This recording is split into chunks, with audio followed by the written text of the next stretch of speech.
Since 1991, Wild Turkey Distillery has been producing the barrel-proof version of their world-famous spirit in the form of the Rare Breed line. Today it sits at 116.8 proof, despite having gone through a few proof changes over the year, as well as some barrel-proof entries. A mix between 8, 10, and 12-year-old bourbons as it stands today in 2021. Rare Breed is both loved by those who are new and older bourbon drinkers and excites those and brings them into the fold of what Wild Turkey is. And ladies and gentlemen, this is why Wild Turkey Rare Breed is the best value bourbon on the market.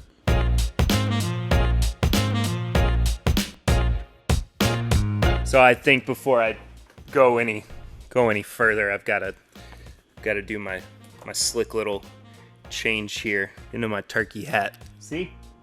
It's Long Branch. This was provided to me by my good buddy Dustin Whitaker, who we share plenty of hard-earned love for Wild Turkey together. So I know plenty of you are probably asking, Perry, why are you making a video about one particular bourbon being the best value? This is your second produced episode here on YouTube. Well, see, that's the thing. I want to make this a series of videos where we discuss different products that are on the market and talk about what makes them potentially the best value in the bourbon world. And in this case, I felt like it was important to start out with a barrel-proof edition of a bourbon that I love truly and dearly. I'm also realizing that I didn't have my sleeves rolled up like I normally do. So there's a few things that I want to discuss about Wild Turkey Rare Breed. First and foremost, it is, again, the barrel-proof version of what I have always considered to be my daily drinker, right? Wild Turkey 101 has consistently been a product that I have wanted to include on my bar cart, in my cabinet, in my, not just this cabinet, but like the one out in the actual house as well. I just wanted to always have it around. I think that it is very diverse. It's got a nice bold quality to it as well. Again, anywhere from 8 to 12 years. Sometimes kind of dipping a little bit lower than 8 years at this point with Wild Turkey 101. But in this case, when we're talking about something like Wild Turkey Rare Breed, it's taking everything that we love about a base product and bumping it up a few notches. So let's talk about the history of the product for a while. It was introduced in 1991 by Jimmy Russell, of course. At that point, it was around 108 proof, which is not necessarily unheard of during that time in the bourbon market. We are seeing products like Booker's, of course, which is a pretty high barrel-proof bourbon being offered to the consumer market.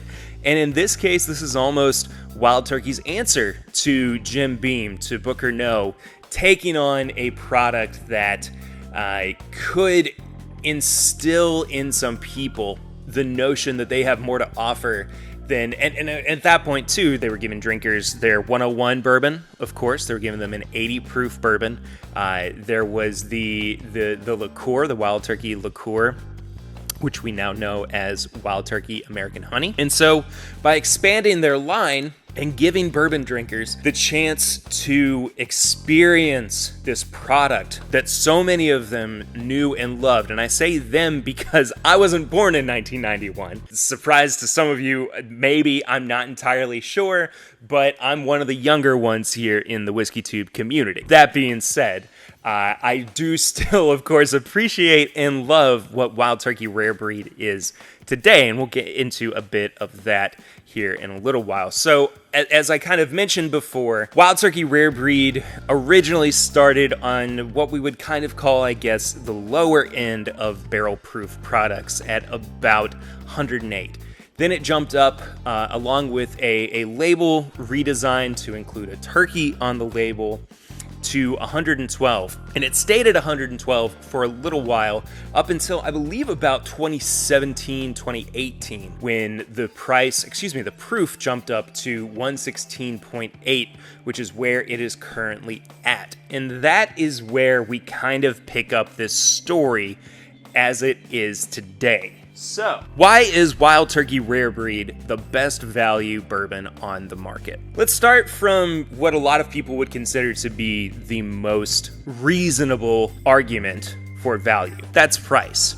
Sitting pretty firmly at about $40 a bottle and being very widely available, Wild Turkey Rare Breed is something that people can go into the store and pretty much guarantee that they are going to be able to pick up at just a very reasonable cost. $40 a bottle in this day and age is not the worst thing that you could find when you're strolling into your Total Wines or your Liquor Barns or your Benny's or your Kroger's or your, I don't know, what the heck do you have? Your mom and pop shops. So Wild Turkey Rare Breed, again, at 116.8 proof, and I'll say this as well.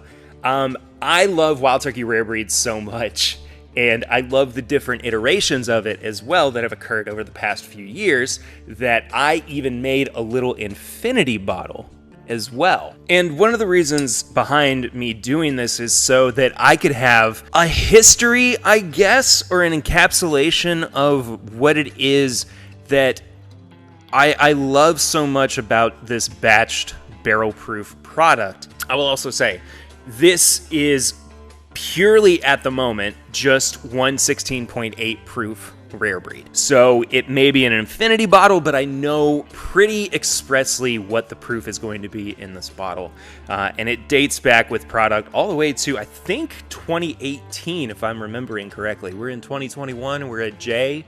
So J, I, it's incredible stuff. H, G, yeah. So maybe closer to 2017. But the earliest iteration of Wild Turkey Rare Breed that I remember fawning over was LLGC, which reportedly had older stock in it. Specifically, I think at that point it was like 15 to 17-year-old bourbon, which was crazy at the time. And I think that a lot of us got a little bit caught up in the hype, of course, as you kind of do with bottles like that or with batches like that. But at the same time, it was exciting to see what older turkey could do when batched with some of the younger product that they had in their bottles. And so LLGC kind of became, and this is the little laser code that's on the back of Wild Turkey bottles. But on the back of Wild Turkey bottles, you can find laser codes, which denote when they were bottled, specifically up to the year and the month as well, I believe. And I think even down to like the day and time. So Wild Turkey's pretty meticulous now about their bottling practices. So I've talked plenty enough about this bottle. I figure it's only appropriate to go ahead and pour a little bit so that we can discuss what it is that is going on with the product itself. There is always this quality behind Wild Turkey products that I love that is very decadent almost, and in many ways has a quality of richness and an expressivism to it that I don't always find with other products. And we've talked about this with people like Dave Jennings in the past. We discussed at length how much we love Wild Turkey 101, how there are products that we would rather pass over in favor of Rare Breed.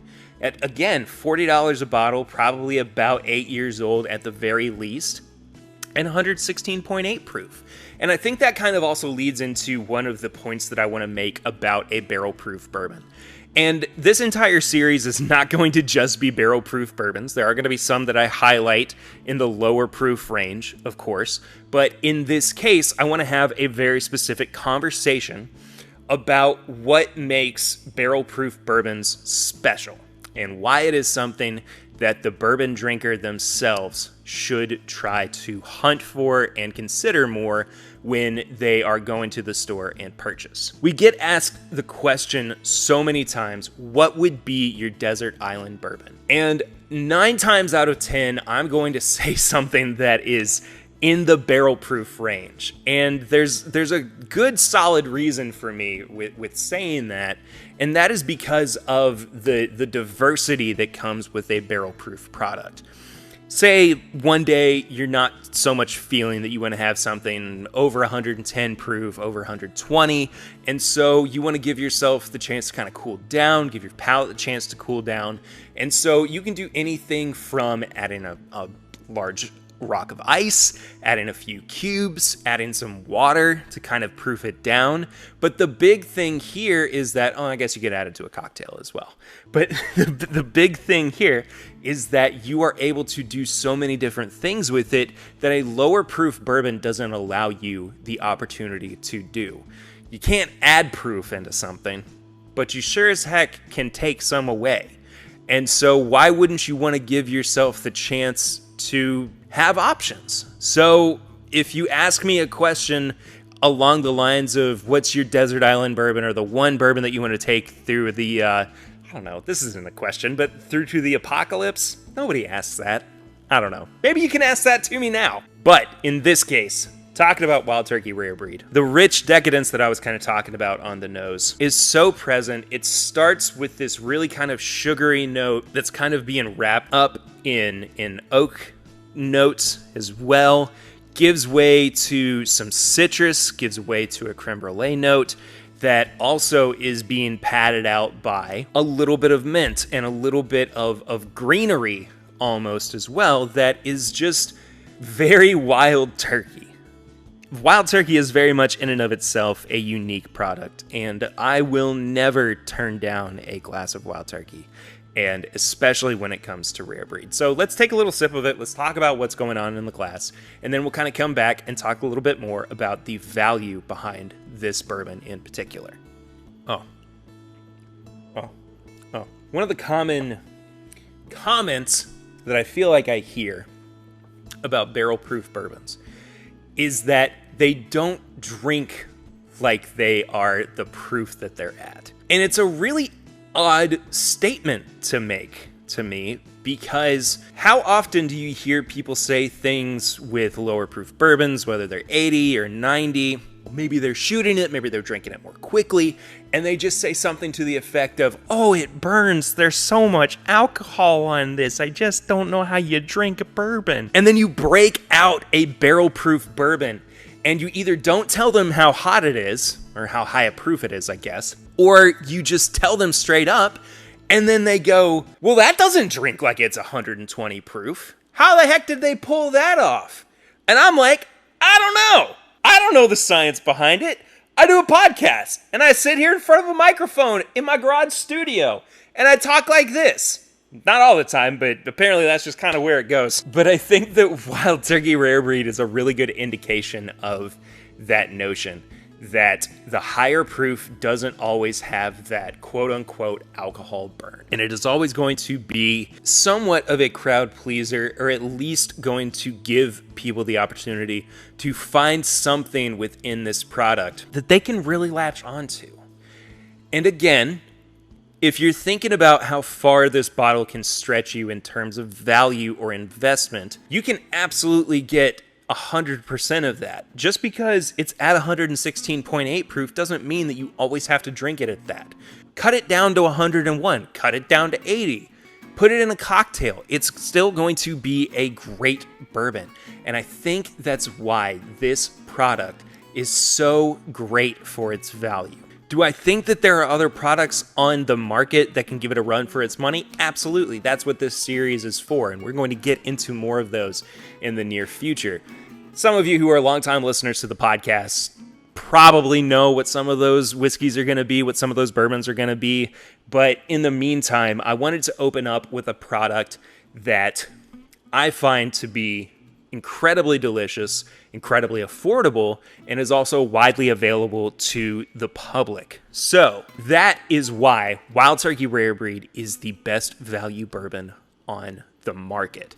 Thank you all so much for watching this video. If you have not yet, please go ahead and subscribe to the channel. If you have not also followed us on social media, you can do that at My Bourbon Pod on all social media channels. You can also support the show at patreon.com/mybourbonpodcast for as little as $1 a month. For as little as $5 a month, you get things like bonus content that comes out before every podcast, as well as early access to all of the YouTube videos that go up here on youtube.com/thisismybourbonpodcast. Thank you all so much for watching this week's episode. We will see you next time, but until then, I'm Perry, and this is the Tim Bip YouTube channel.